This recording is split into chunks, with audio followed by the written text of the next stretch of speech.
Bonjour à tous. Aujourd'hui, je fais une interview avec Fresh du site Notre Loft. Alors, pour la petite histoire, Fresh, je ne le sais pas forcément, mais moi, ça a toujours été ma locomotive parce que Fresh a toujours eu une longueur d'avance sur moi. On est concurrents, mais on est aussi amis. On travaille tous les deux dans le blogging déco. On fait tous les deux un business model basé sur de l'affiliation. Donc, on montre des produits de différentes marques et quand les gens les achètent, on touche une commission des titres d'affiliés. Fresh, il a un trafic organique, donc un trafic depuis les moteurs de recherche qui est bien supérieur au mien. Et moi, ça a toujours été un challenge pour moi d'être dans son sillage. Et c'est ça qui me booste à performer davantage au quotidien et à essayer de le rattraper. Mais il a toujours une longueur d'avance sur moi. Et je trouvais que ça pouvait être intéressant de vous montrer le témoignage de quelqu'un qui aujourd'hui vit de sa passion. Et d'ailleurs, depuis quelques années, il vous en parlera un plus en détail. Et donc, comme quoi c'est possible. Et pour moi, ça a été longtemps un frein mental de me dire, est-ce qu'on peut réellement gagner sa vie avec un business en ligne? Et des exemples comme Fresh ont été stimulants pour ma propre activité. Et aujourd'hui, c'est aussi comme ça que j'ai pu dépasser ce frein intellectuel mental de me dire que non, ce n'était pas possible de vivre de son business en ligne. J'ai dépassé ça. Peut-être que c'est aussi votre cas. Donc, en ça, le témoignage de Fresh, je pense, va être inspirant pour vous. Et sans plus tarder, je le laisse se présenter. Il va vous raconter un peu comment il en est venu à créer le site Notre Loft et quel a été son parcours en matière de référencement naturel. Alors, Fresh, la parole est à toi. Merci Romain, merci beaucoup de me donner la parole sur ta chaîne. Merci pour les éloges et c'est réciproque parce que moi, depuis pas mal d'années, c'est vrai que je te vois évoluer et puis on échange souvent ensemble sur les choses qui fonctionnent bien. Et puis, je pense que maintenant, oui, tu suis ce que je fais, mais moi aussi, je suis ce que tu fais. Oui, il y a Et une il y a certaine émulation. une sorte d'émulation et on est très heureux de progresser ensemble, de s'aider. Je dirais un beau petit couple. Tu sais, on progresse Voilà, c'est ensemble, ça, main dans la ouais, main. ouais. On a un couple sur nos blogs et puis quand on va faire les salons de mobilier ensemble, c'est ça. Ouais. Et, et, euh, et du coup, moi, c'est Fresh.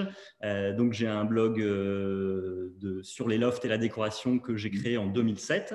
À la base, je l'ai créé pour partager en fait notre aventure avec mon épouse de la transformation d'une surface en habitation.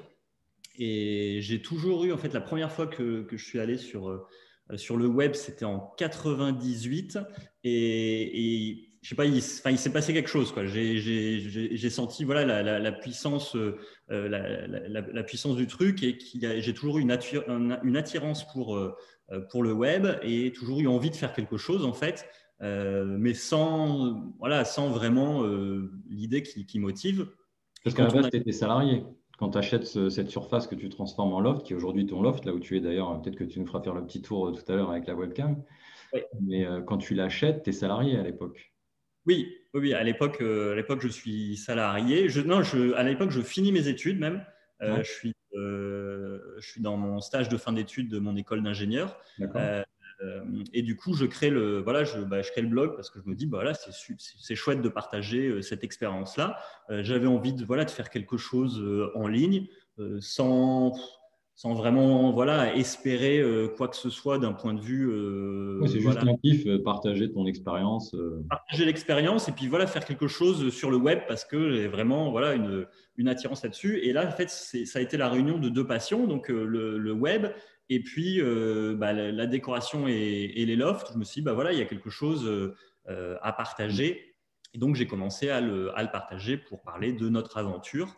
Euh, et puis après, le blog Évoluer.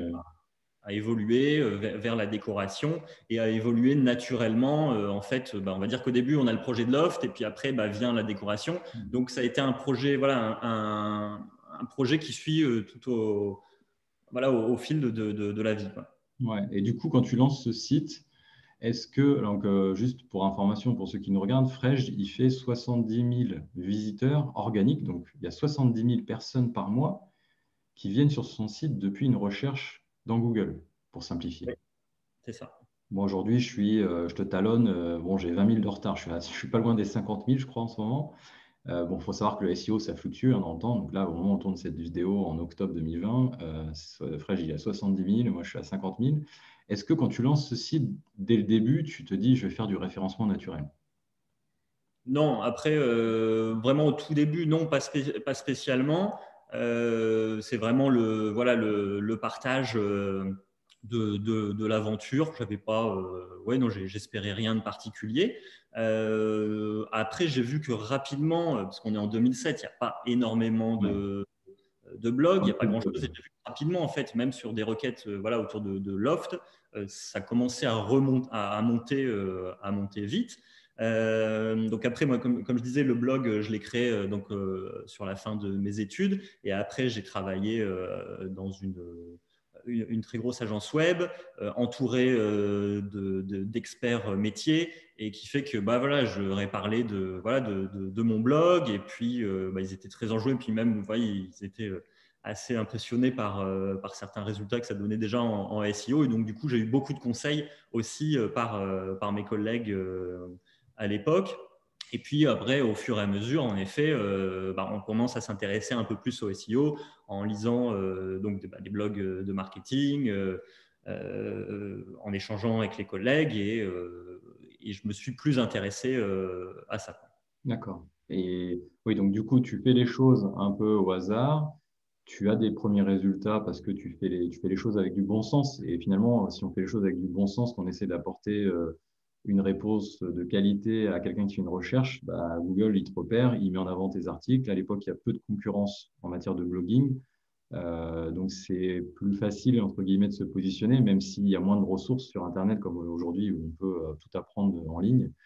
Euh, mais combien de temps ça t'a pris pour avoir ces premiers résultats? Parce que du coup, tu es dans un milieu professionnel où tu es stimulé aussi par tes collègues, donc c'est le métier. Toi, tu entreprends ce blog de façon un peu amateur. Donc rapidement, tu vois les résultats de manière organique. Tu vois que tu te positionnes sur des requêtes, que tu as du trafic. Ça prend combien de temps aujourd'hui, enfin, quand tu démarres d'avoir ces premiers résultats et aujourd'hui, quand tu crées un article sur ton site, au bout de combien de temps tu le vois ramener du trafic organique? Alors, à l'époque, j'aurais du mal à te redire en combien de temps j'avais eu les résultats. Mais enfin, je pense que la requête Loft, c'est vrai qu'il y a un moment où voilà, j'avais la top position sur la requête Loft. C'est plus le cas aujourd'hui parce que c'est plus forcément ce que je travaille le plus en premier. Et par contre, la requête Loft, je pense que j'avais dû avoir la première position en 2 ans sans véritablement la chercher. Ouais. Donc voilà, bon, là on parle d'une requête bien spécifique, enfin très compliquée parce que voilà, très, très courte. Mais en SEO, voilà, on ne va pas avoir des résultats instantanés. C'est pas je vais publier, je crée un blog, je publie un article voilà, une semaine après, j'ai mon résultat. Mais si je crée un blog, je publie un article qui est de bonne qualité, enfin de très bonne qualité, ce que j'appelle très bonne qualité, c'est un contenu meilleur que tout ce qui existe sur la requête en question. Ouais. Voilà, je dirais en quelques mois, on peut espérer que cet article se positionne. Maintenant, c'est un travail, voilà, c'est un travail de fond. C'est pas acheter de la pub sur Google ou sur Facebook, c'est pas instantané. Mais une fois que ça fonctionne, voilà, c'est là potentiellement pour des années et des années.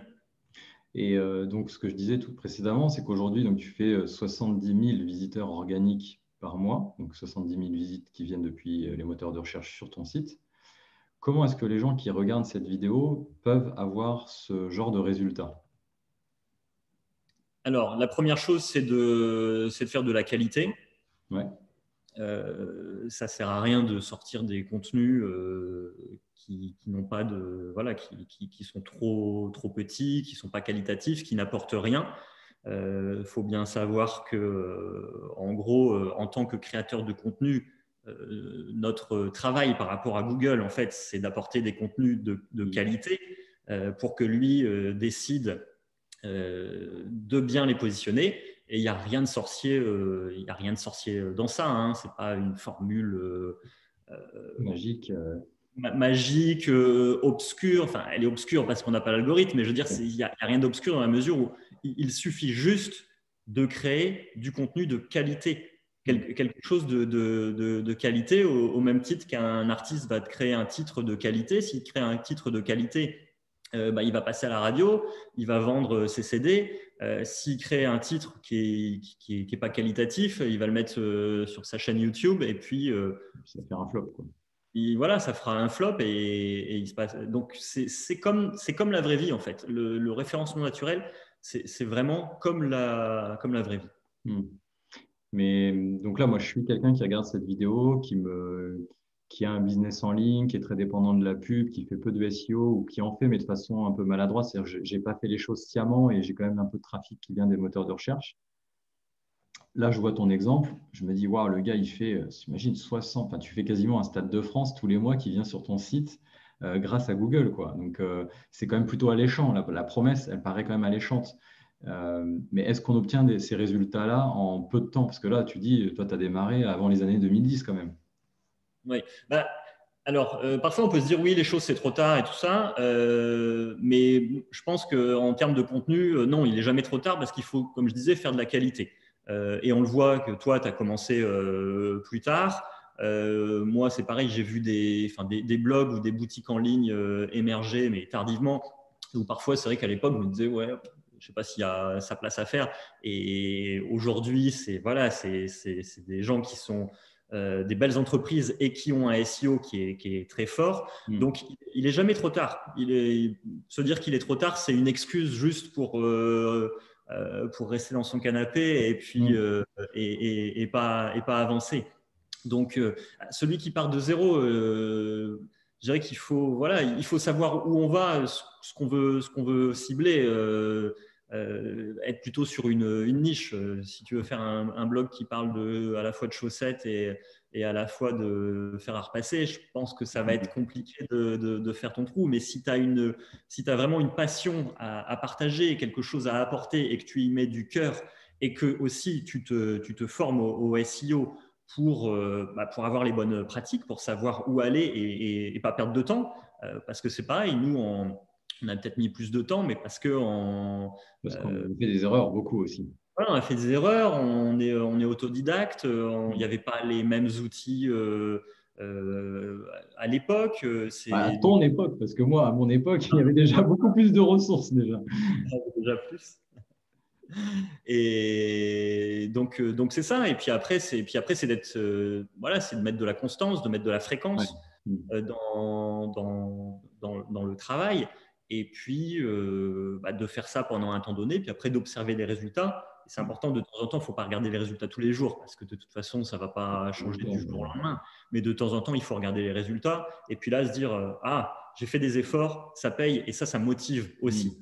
La preuve 2. Donc, la preuve, c'est quand nous, on arrive à se le prouver. Et l'autre preuve, c'est quand on a la preuve par les autres. Et qu'en effet, toi, Romain, tu as vu, tu dis, tiens, Frege, il arrive, c'est bien. Et moi aussi, je me dis, tiens, Romain, il arrive après, mais il y a des choses où il se débrouille très bien. Ça veut dire qu'il y a encore du potentiel, on peut encore avancer. Ouais, puis pour revenir sur ce que tu disais, moi je suis arrivé, j'ai créé mon blog début 2012, mais je me suis intéressé enfin j'ai professionnalisé le blog 2016-2017. Donc on peut dire que ça fait que trois ans en fait, où j'ai vraiment eu une démarche professionnalisante, je ne sais pas si ça se dit, mais parce que moi au début quand quand je décide de monétiser, je me dis que c'est un complément de revenu. Dans le meilleur des cas, ça sera ça. Donc, j'ai eu pendant longtemps cette barrière de me dire, est-ce que réellement on peut vivre d'un business en ligne?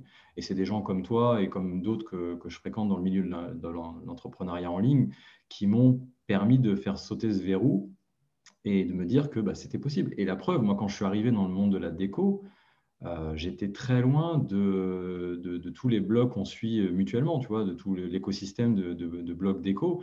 J'étais parmi les derniers, en fait. Et aujourd'hui, je veux dire, toi, tu dois être dans le top 3, moi, je dois être dans le top 5, quoi, en matière de référencement. Et si ce n'est pas, on n'est pas tous les deux dans le top 3. Après, ça dépend qui on met dans le, Oui, non, mais largement. nos concurrents, ils sont quand même assez loin derrière nous en matière de référencement. Et pour autant, il y a des sites qui sont très qualitatifs, mais qui n'ont pas basé leur stratégie sur du référencement. Et comme quoi, on y arrive aussi bien par des réseaux sociaux, par d'autres canaux. Nous, on a choisi plutôt d'axer notre stratégie sur du référencement naturel. Alors certes, c'est pas immédiat comme peuvent l'avoir certains de nos concurrents sur Instagram, Facebook, Pinterest, etc. Mais c'est une stratégie qui a aussi certaines vertus. Certes, elle est peut-être plus diffuse, plus moyen-long terme, mais en termes de résultats, moi, je la trouve exponentielle parce qu'un post sur les réseaux sociaux, bah, il a une durée de vie qui est assez courte finalement et on travaille beaucoup, beaucoup, beaucoup pour au final avoir toujours le même résultat. Alors que nous, c'est une stratégie qui est un petit peu différente parce qu'on capitalise. Chaque année, on crée des articles qui nous ramènent du business en matière d'affiliation. Et l'année suivante, on recrée encore des nouveaux articles qui viennent rajouter du chiffre d'affaires sur la société, en fait, sur l'entreprise. Et je trouve que c'est en matière d'entrepreneuriat, c'est quelque chose qui est beaucoup plus pérenne que d'investir inlassablement des posts sur les réseaux sociaux et de faire venir du trafic comme ça de façon ponctuelle, en fait. Mais il faut toujours être présent. Le jour où tu arrêtes d'être présent sur tes réseaux sociaux, bah, tu attires moins de gens sur ton site, quoi. Alors que nous, bah, on part en vacances, les gens ils continuent d'arriver sur notre site parce qu'ils font une recherche dans Google, ils voient nos articles, ils voient les produits, ils achètent et on touche des commissions, en fait. Moi, c'est ce qui me plaît dans le référencement. Du coup, moi, je voulais enchaîner avec la question qu'on pose souvent à des entrepreneurs qui en sont à un certain stade, c'est si tu devais repartir de zéro, qu'est-ce que tu changerais? Quelles erreurs est-ce que tu essaierais d'éviter? Les erreurs que tu as pu commises, parce que comme on le disait, hein, on a appris sur le tas, on s'est formé de façon autonome. Euh, je pense, enfin, moi aujourd'hui, avec les gens que je coach, je leur fais gagner beaucoup de temps parce que je leur fais éviter pas mal d'erreurs. Là, typiquement, tout à l'heure, tu parlais il n'est pas trop tard pour se lancer, mais par contre, si vous voulez parler de chaussettes et de faire à repasser, ce n'est pas forcément la meilleure démarche en termes de digital marketing. Moi, j'ai un cas très concret. Hier, j'ai discuté avec une entrepreneuse qui a un blog plutôt dans la mode féminine, mais elle a créé des articles au fil du temps qui parlent de galettes des rois, de champagne, et de plein de choses différentes. Et, et en fait, oui, c'est compliqué quand tu lui expliques qu'aujourd'hui, elle doit resserrer son business autour d'une seule thématique qui est la, la mode féminine et de consacrer uniquement les sujets des articles qu'elle va choisir, à bien identifier les mots-clés qui parlent à son prospect et de créer des articles de qualité sur ces mots-clés-là. C'est vrai que c'est difficile à entendre parce que moi-même, j'en ai vécu l'expérience, hein. J'ai créé 5 articles par semaine pendant une année, voire plus. Et ce n'était pas des articles qualité, c'était pas, je ne ciblais pas des mots-clés. Et pendant le confinement, j'ai dégagé la moitié de mes contenus du site, quoi. Je passais de 800 articles à 350, quoi. Donc c'est sûr que ça fait un peu mal au cœur de se dire j'ai travaillé autant pour créer autant de contenu pour au final en fait m'être tiré une balle dans le pied et ça n'a pas eu les effets escomptés. Donc ça, c'est des erreurs que nous, on peut éviter aux gens qui veulent s'appuyer sur notre retour d'expérience. Mais toi, est-ce que tu as fait des erreurs qui t'ont fait perdre du temps en matière d'avoir des résultats assez rapidement? Quelles sont les choses que tu ne referais pas? Comment tu ferais les choses de manière différente?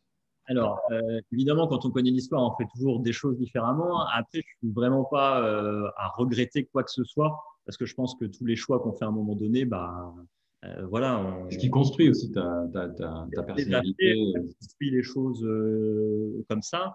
Donc, par contre, ce que je conseillerais, une chose, si je veux dire une chose, ça serait par rapport au SEO, c'est de se former, s'informer régulièrement. Parce que c'est vrai que ce que je disais au tout début, à la création du blog, voilà, je m'étais un petit peu intéressé donc avec mes collègues, avec les blogs. Puis après, il y a un moment où j'ai voilà complètement lâché le truc parce que on se dit bah oui, je fais les choses avec le cœur, de qualité et tout ça, mais je regardais pas forcément ce qui se passait autour et on se rend pas compte qu'en fait la qualité autour, bah elle prend des crans et donc de ce qu'on fait de qualité, ça l'est plus forcément suffisamment. Donc du coup ça, oui, regardez ce qui se passe. Euh, Oui, c'est sortir la tête du guidon à un moment donné et de régulièrement, faire son régulièrement. autocritique, quoi. Ouais, c'est ça, être autocritique et régulièrement, c'est au moins une fois par an, je dirais, peut-être enfin, 6 mois, une fois par an, ça permet de voir ce qui se passe et du coup, pas se rendre compte à un moment donné qu'en fait, ok, ah oui, je fais ça, mais là, je suis complètement à côté Hmm. de la plaque. Après, c'est vrai, ce qui aurait donné un gros coup de boost, bah, c'est des rencontres avec quelqu'un comme toi, comme moi, qui aurait qui aurait la même activité et puis voilà, qui Ouais. expliquerait les clés, parce que c'est ça, nous là-dessus, on est autodidacte à créer les choses par test. Et du coup, voilà, il y a des années d'expérience, plus de 10 ans d'expérience derrière, euh, d'erreurs, de tests, de choses qui fonctionnent, qui permettent aujourd'hui, je pense, en effet, d'arriver à un résultat bien plus rapide que 10 ans, quoi. Je pense en quelques mois, on peut commencer à avoir des résultats qui motivent et qui disent, Ouais. voilà, je peux continuer, je peux continuer. Ouais, d'ailleurs, je voulais juste rebondir sur le fait que tu dises qu'il faut s'entourer de mentors quelque part. Moi, c'est un peu ça, hein, l'idée. Mais juste avant de revenir sur le mentoring, si tu devais repartir de zéro aujourd'hui, si tu crées demain notre loft, au bout de combien de temps tu penses que tu arriverais à faire 70 000 visiteurs organiques? Alors, ça dépendra, ça dépend de la fréquence hein, de publication. Et là, Euh, mettons que tout ton processus, ton équipe, euh, tous les processus que tu as mis en place, que tu as documentés, etc. Voilà, on te dit juste ton site, il est effacé et tu as le nom de domaine, tu repars voilà, tu as ton template qui est vide. Au bout de combien de temps tu penses pouvoir faire 70 000 avec les connaissances que tu as, l'équipe que tu as, les process que tu as mis en place depuis des années? alors, au bout de combien de temps, je veux dire, au bout de combien d'articles, on pourrait dire, je pense, et peut-être, ouais, pour essayer de, je sais pas, au bout de 100, 200 articles, peut-être. Ouais. Et il faudrait combien de temps pour produire 100 articles? Entre 100 articles, ça se fait 2 articles par semaine, ça se fait en un an. Mais du coup, donc voilà, En 2 ans, c'est bon, tu as 70 000, quoi. un- voilà, on va dire 1 à 3 ans, oui, ça peut se faire. Ouais. Ouais, donc tous ceux qui démarrent aujourd'hui n'ont pas d'excuses. C'est simplement de se dire, je vais Non, il faut. construire, je vais construire un mur et ce mur, je vais le construire brique après brique, en fait. Il ne faut pas voir le mur et se dire, ouah, ça va être compliqué de construire le mur. Il faut se dire juste, je pose une brique, j'en pose une seconde, j'en pose une troisième, je mets la deuxième rangée, je mets la troisième rangée. Et c'est ça, en fait, c'est ça le secret. Souvent, quand on parle SEO avec des gens en coaching, avec des gens qui me posent des questions ou qui me sollicitent, on a tout de suite le côté le SEO c'est compliqué, c'est fait pour des gens qui sont techniciens, c'est barbant, c'est long, etc. Il n'y a que des inconvénients, mais au final, enfin, moi je ne sais pas quel est ton retour d'expérience par rapport à ça, mais le SEO c'est rien de compliqué. Je pense qu'il y a des gens qui se font une montagne de ça, mais il y a quand même des principes assez basiques qu'il faut appliquer dans le temps tout simplement. Non, c'est ça. Et moi, je me souviens d'un exemple qui m'a vraiment prouvé, parce qu'après, c'est de prouver les choses. Alors, la preuve, voilà, toi, tu es la preuve, je suis la preuve que ça peut fonctionner. Mhm. Mais c'est vrai que nous, on n'avait pas forcément de preuves et comme tu disais, on n'avait pas de mentor, on suivait Ouais, personne. on prêchait un peu ouais, on était un peu dans le désert nous, quand on était là. Voilà, un peu voilà, précurseur à avancer sans vraiment savoir où aller. Euh, mais il y a bien longtemps, hein, je ne sais pas, il y a 5, 6 ans, ou peut-être plus, j'ai fait un article sur les chaises IMSS, Mhm. un article très documenté sur le sujet, un article voilà, avec du contenu qu'on trouve nulle part parce que j'avais fait des interviews de passionnés qui m'avaient voilà, expliqué de nombreuses choses sur ces chaises. Et j'ai passé 3 jours en fait à préparer cet article. Et à la fin, ouais, j'étais fier de ce que j'avais fait. Je me dis, ouais, c'est super. Je Mais sens la voilà. déception pointer le bout de son nez. Excuse-moi. Je dis, je sens la déception pointer le bout de son nez là. Ouais, ouais, mais je me dis, voilà, bah, c'est bien, j'ai passé 3 jours sur ça. Donc après, c'est la passion, donc il y a pas de souci. Il n'y avait pas de stratégie particulière, mais, euh, mais bon, quand même, on se dit, bon, bah ouais, j'ai passé 3 jours à faire ça, ok. Et il s'avère que cet article, donc je ne sais pas, peut-être 5 ans aujourd'hui ou plus après, est toujours en première page de Google, a eu la première position pendant des années, l'a perdu parce que voilà, j'ai pas forcément revu, Retravailler, refait, oui. retravaillé l'article, mais voilà, c'est un article qui dure. Et puis quand il a eu cette première position, là, j'étais fou parce que je pensais pas être sur c'est une requête quand même Mm. voilà, assez concurrentielle, et du coup, voilà, c'était une preuve. C'est une preuve. Et quand on est face à la preuve comme ça, là, on comprend la stratégie, en fait. Mais c'est vrai que ça, là où nous, on a perdu du temps, c'est qu'on a fait les tests nous-mêmes, sans connaître personne qui faisait ça et Ouais, sans puis tu te stratégie. lances dans une stratégie dont tu ne sais pas si elle est prouvée quelque part. Enfin, moi, quand je me lance, ou même toi encore avant moi, c'est-à-dire que tu dois ouvrir une voie qui n'a pas forcément encore eu beaucoup de résonance parce que tu n'as pas énormément d'exemples sur YouTube, sur des blogs de gens qui réussissent dans ce domaine-là. Donc, en fait, tu dois faire des choses avec la foi que ça va fonctionner. Et c'est Voilà, ce qui est compliqué. Et comme tu disais, pour en revenir au mentoring, moi, c'est des gens comme toi et d'autres infopreneurs que j'ai rencontrés. Et quand j'ai vu les résultats qu'ils avaient, je me suis dit, mais en fait, tu n'as aucune raison de ne pas y arriver. Continue à faire juste ce que tu fais en ce moment et c'est la bonne voie. Parce que tout le monde, quand je disais aux gens, mais qu'est-ce que tu fais de mieux que moi pour arriver à avoir ce genre de résultats? Ils me disaient, non, mais en fait, je fais rien de mieux que toi. C'est juste que j'ai 2 ans d'avance sur toi. Et donc, si tu continues à faire ce que tu fais, dans 2 ans, tu auras les mêmes résultats que moi, en fait. Et ça, c'est des messages, moi, qui ont eu beaucoup d'impact dans mon activité parce que je me suis dit, bah, en fait, ça m'a conforté dans ce que je faisais. Ça m'a quelque part aussi légitimé parce que des gens qui étaient bien plus avancés que moi me disaient, mais moi, quand j'ai démarré à la même époque que toi, je n'avais pas les résultats que tu as. Et en plus, tu es sur un marché beaucoup plus concurrentiel et tu as des résultats plus rapidement que moi pour voir le temps que tu y passes. Donc, quelque part, c'est que ta méthode fonctionne bien. Donc, continue à la développer, à l'améliorer. Mais tout à l'heure, tu disais que, en termes de mentoring, de ne pas hésiter à contacter des gens qui sont dans ton secteur, leur poser des questions, etc. Euh, je me mets à la place de la personne qui va voir cette vidéo. Il va sûrement se dire, oui, mais je ne peux pas forcément appeler mes concurrents directs et leur demander c'est quoi le secret de ta stratégie, etc. Alors, moi, à ça, il y a 2 réponses. La première, c'est que si tu ne demandes pas quelque chose à quelqu'un, tu n'as t'as aucune chance qu'on te dise oui. Mais si tu demandes quelque chose à quelqu'un et que la seule réponse qui arrive, c'est un non, tu n'as rien perdu parce qu'en fait, tu n'avais rien à perdre. Et si la personne te dit, bah oui, je vais t'expliquer, bah là, tu as tout gagné. Moi, ça m'est arrivé, hein. Pas qu'avec toi, mais avec des concurrents. Notamment, je sais qu'on a un autre concurrent en commun que j'appelle régulièrement pour avoir des conseils, parce qu'il est bien plus avancé que nous, pour le coup, mais il est sur un format un peu différent. Et, euh, et ça m'a toujours surpris qu'en fait, il soit très transparent sur sa façon de procéder, ses chiffres, etc.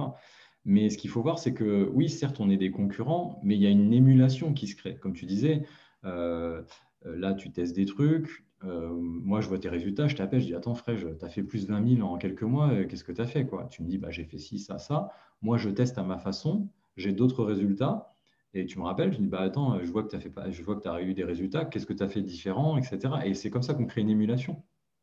C'est comme un peu, tu vois, 2 sportifs, un Nadal et un Djokovic, qui essayent constamment de se dépasser, et de se rattraper et de s'améliorer. En fait, c'est une émulation positive quelque part. Donc, je sais que ce n'est pas le cas dans tous les secteurs d'activité. Dans la déco, je pense qu'on est assez open pour discuter avec les concurrents de nos stratégies et de nos résultats, ce qui n'est pas forcément le cas de tous les secteurs. Mais encore une fois, moi, je ne discute pas qu'avec des gens qui sont dans la déco. Il y a des gens qui sont dans d'autres thématiques, qui font aussi de l'affiliation sur d'autres types de business que j'hésite pas à appeler et je leur pose des questions. Mais encore une fois, il faut accepter qu'on vous dise non, tout simplement. Mais moi, j'ai pas d'ego à ce qu'on me dise non. Enfin, je ne me dis pas, oh mon Dieu, si la personne me dit, bah non, j'ai pas envie de te répondre, qu'est-ce qui va m'arriver? En fait, non.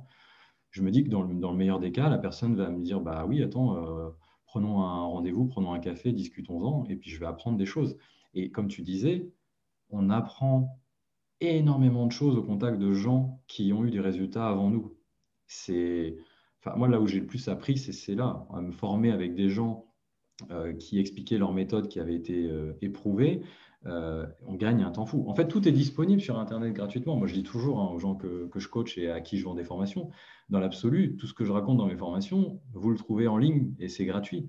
C'est simplement que moi, je vous donne la méthode à suivre, étape par étape, et dans le bon ordre. Et en cela, vous n'avez pas besoin de vous disperser et de faire tout et n'importe quoi. Moi, je vois trop d'entrepreneurs aujourd'hui qui font plein de choses différentes, qui ne sont pas focus sur les actions qu'ils entreprennent. Et c'est aussi pour ça qu'ils n'ont pas forcément les résultats.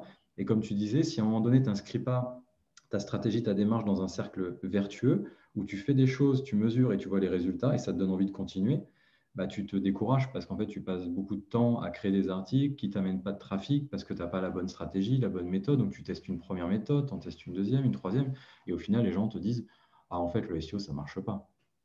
Non, c'est juste qu'il faut. Enfin, nous, on a mis des années, hein. Enfin, moi, j'ai démarré en 2012. Mon trafic organique, il a commencé à décoller en 2017 parce que je ne me suis pas formé. En fait, j'ai fait les choses à tâtons, j'ai fait plein d'erreurs.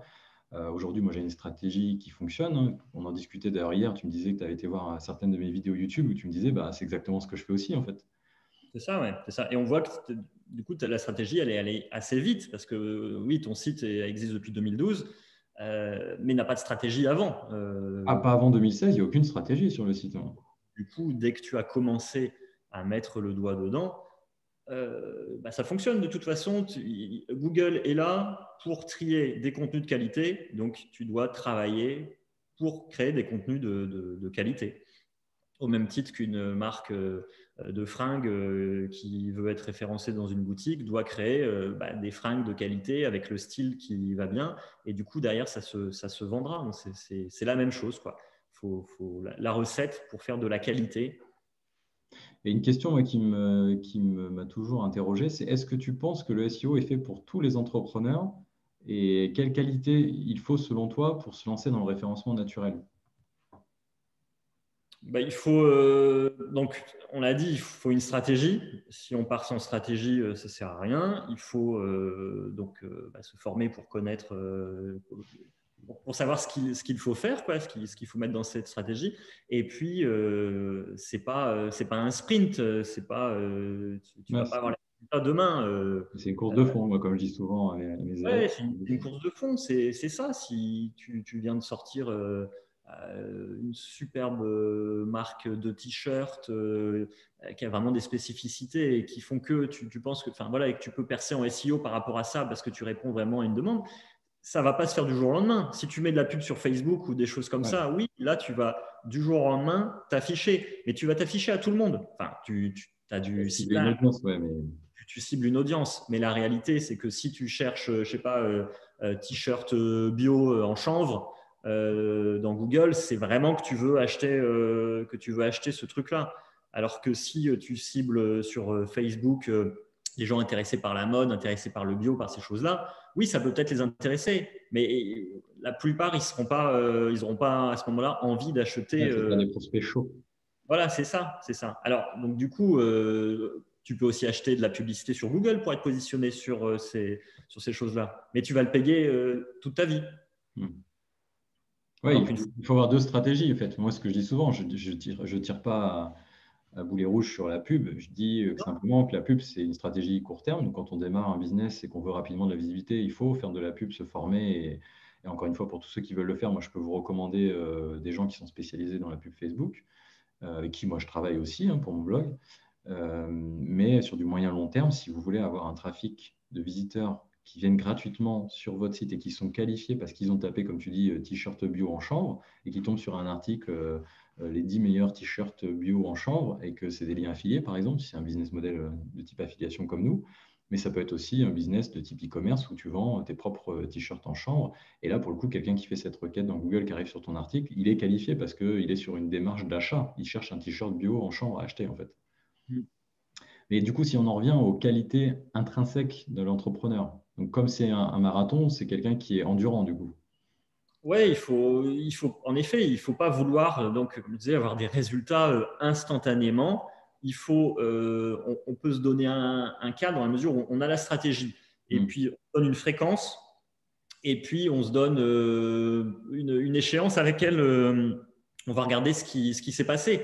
Je ne sais pas, au bout de 3 mois, on peut déjà un peu observer. Au bout de 6 mois, et après, il faut de la patience parce qu'il y a un moment donné où, en effet, ça va monter un petit peu. Ouais. Et après, il y a un moment où c'est exponentiel. Mais il ne faut pas faire. Et puis, au bout d'un mois, se dire, OK, ça ne sert à rien. J'ai écrit 10 articles. J'ai fait 2 articles par semaine de qualité qui en devraient… Non, ça va ouais, en un mois. Ça ne va pas se faire. Ça va pas se faire. Donc, la persévérance. Ouais. Aujourd'hui, nous, on peut avoir des résultats plus rapides mais parce que voilà, il y a de l'ancienneté, parce qu'on propose des contenus de qualité régulièrement. Il nous connaît déjà. Il nous connaît, il a l'habitude d'avoir des contenus de qualité chez nous. Du coup, il teste, il positionne ses contenus, il voit que ses utilisateurs sont satisfaits de ces contenus. Il arrive à savoir que la personne passe du temps sur la page et du coup, il se rend bien compte de la qualité en fait d'un article. N'en dis pas trop, c'est l'objet de la formation que je vends, alors on ne va pas trop dans le détail. Mais effectivement, Google, il repère ces indicateurs-là le repère et ça, il faut, et ça, du coup, il faut avoir la bonne stratégie et puis y parvenir. C'est comme, alors j'aime bien faire des comparaisons avec la vraie vie, mais un artiste, un groupe de musique qui va sortir que des titres ultra quali, chaque sortie, ça sera l'événement. Si on te dit dans un mois, il y a la sortie du CD de tel artiste, j'ai dit Katy CD. Perry, tu allais dire quoi? Katy Perry, c'est ça? Et du coup, bah voilà, on attend la sortie avec impatience et on ne sera pas déçu.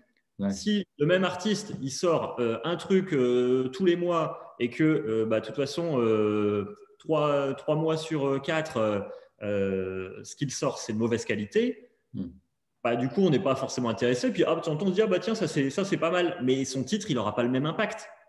Et aujourd'hui, on est dans un monde où la quantité, elle est gigantesque. Les contenus, il y a des quantités de tout. Des artistes, on peut écouter chaque jour de nouvelles chansons. Donc, des contenus sur le web, il y en a chaque jour de nouveaux.